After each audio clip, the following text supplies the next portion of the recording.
Sekda, Pak Zuhardi Abdullah ya. Waalaikumsalam Bang Yuswardi. Ya terima kasih Bang. Kak Nesawi kena. Sesuai lagi nyandron pintu. Iya, iya, iya, iya, iya, iya. Nah, Pak Sekda ini kan sudah 3 bulan ya jadi Sekda ya, PJ Sekda ya. Memasuki 3 bulan ya. Ya. Gimana? Apa yang dirasakan selama 3 bulan menjadi PJ Sekda Aceh? Ya yang pasti tugas bertambah, ya. Tanggung jawab bertambah. Ada hal-hal yang dulunya kita tidak pernah ketemu, sekarang ketemu dengan hal-hal yang baru. Tentu ini kan bagian dari proses pembelajaran juga. Dan ada juga yang sudah berulang hal yang kita dapatkan, ya tambah mendalami kan seperti itu. Tapi secara keseluruhan bicara tata kelola itu kan administrasi pemerintahan alhamdulillah berjalan dengan lancar pada hari ini. Ya. Ngerasa ada misi khusus nggak atau tugas khusus nggak di periode sekarang? Tugas khusus ya semua kita pasti ada menurut tingkatan masing-masing kan seperti itu. Kalau Sekda pasti ya membina, mengarahkan, membimbing SKPA, pasti mengontrol SKPA, itu menjadi tugas dan fungsi sekretaris daerah. Apalagi sekarang kita kalau kita lihat perhelatan terkait dengan pelaksanaan PON ya, pasti kan di dalam kepanitiaan yang dulu juga Sekda di situ sebagai ketua harian pasti punya peran yang lumayan besar lah untuk sukses PON di Aceh. Saya pikir seperti itu. Berarti ex officio Sekda jadi ketua. Kalau di SK PB PON yang dikeluarkan oleh KONI Pusat itu ketua umum Bapak Gubernur, ketua harian Sekda, dan dibantu dengan para asisten di situ, wakil ketua harian, sekretaris umum Pak Kadispora, ditambah dengan bidang-bidang para kadis yang ditunjuk sesuai dengan tugas dan fungsinya masing-masing. Ngomong-ngomong soal PON, ini kan Pak Gubernur menargetkan bahwa seluruh venue itu harus rampung pada akhir Juli. Artinya kita hanya punya waktu 2 bulan lagi. Sejauh ini bagaimana Pak kalau melihat perkembangan progres di lapangan? Iya Bang, alhamdulillah kalau kita lihat ini kan ada dua sumber dana ya. Kalau sumber dana dari APBN itu ada sekitar 18 venue. Itu yang menggunakan dana APBN. Sedangkan 10 kabupaten kota. Ya, ada di kabupaten kota. Plus Banda Aceh. Ditambah dengan 26 venue yang dari APBA, anggaran APBA. Kalau progres APBN, alhamdulillah khusus yang di Banda Aceh di sini, alhamdulillah progresnya sudah di atas 50%. Sudah di atas 50%. Ya, alhamdulillah. Dan kita yakin beberapa kali ada kunjungan dari kementerian terkait dengan percepatan. Dan alhamdulillah progresnya sangat menggembirakan. Begitu juga dengan progres yang APBA. Progres APBA memang sampai hari ini progresnya antara 10 sampai 20. Kemarin Bapak Gubernur langsung yang meninjau titik per titik, lokasi per lokasi venue, dan komitmen dari penyedia itu insya Allah bisa siap di akhir Juli.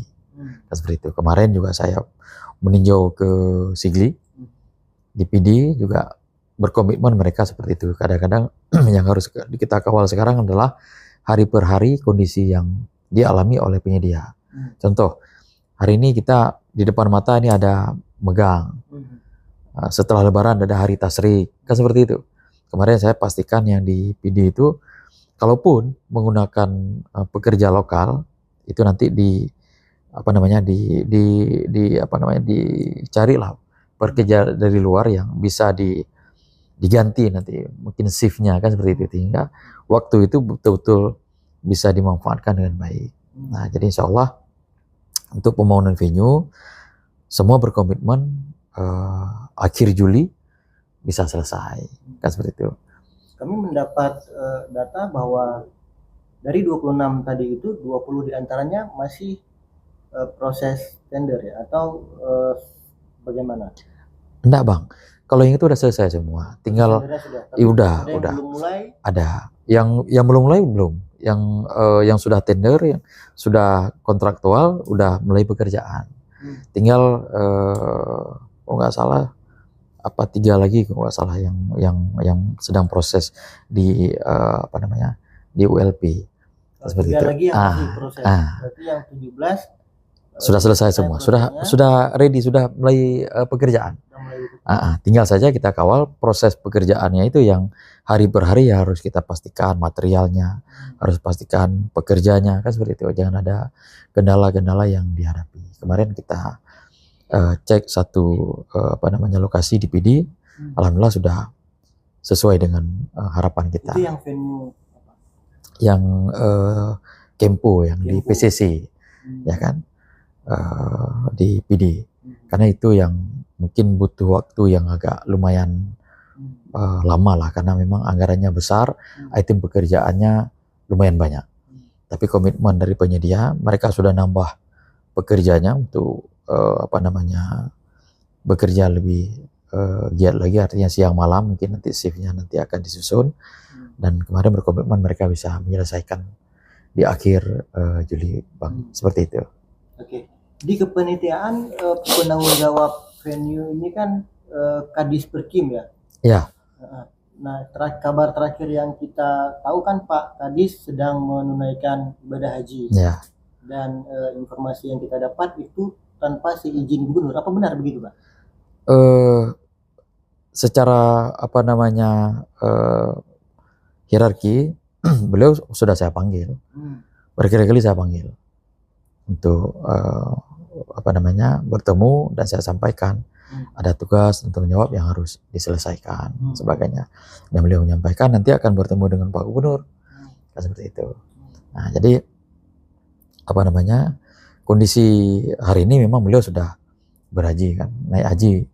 Nah, ini yang harus mungkin kemarin minggu lalu kita kumpulkan KPA, PPTK semuanya, mereka berkomitmen untuk mengawal proses ini. Nah, jadi kalau misalnya apa namanya ini kan Pak Adam menunaikan ibadah haji, ada kewajiban yang beliau tinggalkan ataupun beban itu ya sudah kita coba untuk brief dengan semua yang di Perkim, dan mereka siap untuk membantu percepatan untuk pembangunan seperti itu. Tapi itu kalau secara administrasi pemerintahan termasuk pelanggaran disiplin nggak Pak? Misalnya meninggalkan apa atau berangkat tanpa izin pimpinan atau atasan, itu gimana? Itulah yang hari ini kita kan bicara rasa tanggung jawab kan seperti itu. Ya. Nah, ini kan mohon maaf, hari ini Pak Gub juga tahun ini kan berangkat haji. Karena beliau punya tanggung jawab besar untuk kepentingan umat, beliau nggak jadi haji. Kan seperti itu. Saya juga harusnya naik haji juga. Betul. Saya juga kan seperti itu. Anda juga. Betul. Saya kan ya pending dulu, memang bicara umur siapa yang tahu, kita kan nggak tahu, tapi kita kan percaya diri aja, yang namanya yang kita lakukan juga bukan sesuatu pelanggaran yang ininya ya, kita berserah diri Allah aja, kepada Allah aja. Kalau memang Allah mengizinkan tahun depan ya Bismillah kan seperti itu. Jadi menurut Bapak seharusnya Pak Adam juga ya kan seperti itu. Makanya berulang-ulang saya sampaikan, ini kan bicara asa, bicara tanggung jawab kan seperti itu. Kalau bawahan kita nggak bisa meniru kita seperti ini ya kan gimana ya, misalnya kan bicara etika, bicara apa namanya hal-hal yang mungkin ada perilaku kita gitu loh. Saya secara tegas saya sampaikan, karena kondisi pimpinan saya Pak Gub ya untuk tidak berhaji, saya masa harus berhaji kan gitu. Bebannya kan masa saya tinggalin Pak Gub sendiri kan nggak mungkin. Saya ya Pak Gub nggak berhaji, saya juga ya nggak berhaji juga. Artinya kita ingin sama-sama lah mengembangkan amanah ini dengan baik kan seperti itu. Tapi di luar soal rasa pakeuh itu tadi ya, kalau secara aturan administrasi pemerintahannya bagaimana? Apakah itu termasuk pelanggaran? Kalau bicara tanggung jawab mungkin iya, karena melanggar tanggung jawab kan. Kita berkali-kali kita sampaikan progres pekerjaan dan sebagainya kan, itu yang harus dipahami gitu loh. Ini dua sisi yang nggak boleh dicampur aduk. kalau dicampur aduk nanti orang melihatnya dari sisi yang dominan, lebihnya kepada masalah agama kan gitu. Masalah agama itu masalah sara. Jadi kalau udah main masalah agama nanti udah dibilang seperti ini seperti itu. Tapi kita kan ini bicara tanggung jawab. Itu maksudnya. Nah, jadi kalau kita bicara tanggung jawab, kita paham bahwa ini ada tanggung jawab, ya kita harus ya mengerti ini ada emban amanah yang diembankan kepada kita, ya kita jalankan. Seperti itu. Nah, jadi ada yang mengatakan bahwa ini kan sudah ditunjuk PLH ya, untuk Perkim. Itu apakah itu tidak cukup atau ada beda fungsi antara PLH dengan kalau seandainya ya, Pak Adam sendiri yang di sini, itu bedanya gimana Pak? ya pasti kalau PLH kan terbatas kewenangannya. Kalau PA itu kan pengguna anggaran, namanya juga pengguna anggaran kan gitu. Secara ininya kan pasti terbatas lah. Tapi alhamdulillah secara operasional PLH sekarang saya juga melakukan apa namanya pendampingan hari per hari terkait dengan progres apa namanya di Perkim. Tadi juga terkait dengan apa namanya review untuk overlay. Nanti kebutuhan di overlay itu juga dilihat nanti apa kebutuhannya. Sudah dicek, insya Allah mungkin komitmen kami seminggu sekali kita akan duduk. Kamis, Jumat, Sabtu, Minggu kita berada di lapangan untuk melihat kondisi pekerjaan. Karena kita tidak terima apa namanya data kalau kita tidak melihat secara langsung. Nanti kita ada tim P2K, nanti mereka yang akan mengecek di titik-titik lokasi, Bang. Pikir seperti itu. Ya. Terkait kepergian Pak Adam tadi, Pak, apakah nanti akan ada tindakan disiplin atau tidak? Ya sekembali nanti kita akan apa namanya menanyakan kepada beliau kan seperti itu. Ini kan menyangkut dengan tanggung jawab, menyangkut dengan etika, menyangkut dan sebagainya. Sekembali dari apa namanya dari berhaji lah. Lagi-lagi itu nanti berproses dia, nggak bisa kita sampaikan kan. Makanya lagi-lagi ini jangan nanti orang dipolitisir. Oh ini bukan melarang naik haji, nggak boleh. Soal tanggung jawab. Itu dia. Jadi jangan salah nanti orang bilang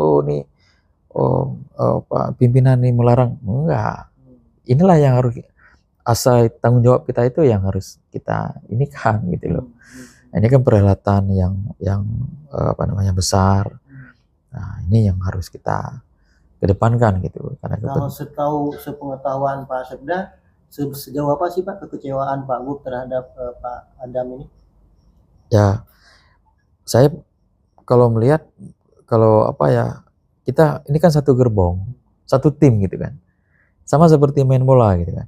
Kalau ada yang mungkin satu orang meninggalkan lapangan, pasti kan kondisi main bolanya kan pasti akan berkurang gitu, tim skuadnya kan seperti ikan ibaratnya kan seperti itu. Pak Gub menginginkan kita kan full tim. Kalau full tim itu semuanya kan lebih gampang kita bergerak, lebih gampang kita untuk mempercepat. Kan semangatnya seperti itu, semangat kebersamaan. Yang Pak Gub sampaikan kan semangat kebersamaan. Kan seperti itu. Jadi kalau misalnya nggak bersama itu kayaknya kan agak kurang kencang gitu ya. Kita mau lari kencang juga susah. Karena kan udah sepakat kita untuk berbagi semuanya untuk bidang-bidang. Saya pikir seperti itu, Bang.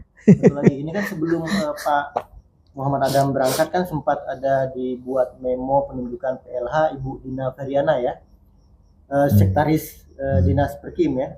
Nah, tapi hari ini kami dapat kabar bahwa beliau diganti lagi dengan Pak Zulkifli, asisten 2 ekonomi ya. Ya. Itu kenapa Pak? Enggak, sebenarnya seperti ini yang namanya jenjang penunjukan pejabat seperti PLH itu dia harus apa namanya lebih sejajar atau lebih di bawah satu tingkat tuh boleh. Misalnya kalau Kadis Perkim kan eselon 2A. Penunjukan misalnya kepala birunya di situ boleh kan seperti itu. Sekretaris dinas mungkin karena kondisi hari ini bebannya untuk mengkoordinasikan dengan lintas sektoral itu butuh leadership orang yang bisa apa namanya bergerak lebih leluasa. Kan seperti itu. Itu dia. Artinya kalau dalam keadaan yang normal-normal saja administrasi dan sebagainya, orang dalam minta tunjuk nggak ada masalah. Tapi ini kan dia harus berkoordinasi dengan lintas sektoral, berkoordinasi dengan SKPA, dengan semuanya. Jadi perlu orang yang memang ya hari ini yang mungkin kami lihat mungkin Pak Asdua, karena juga Asdua yang membidangi Dinas Perkim.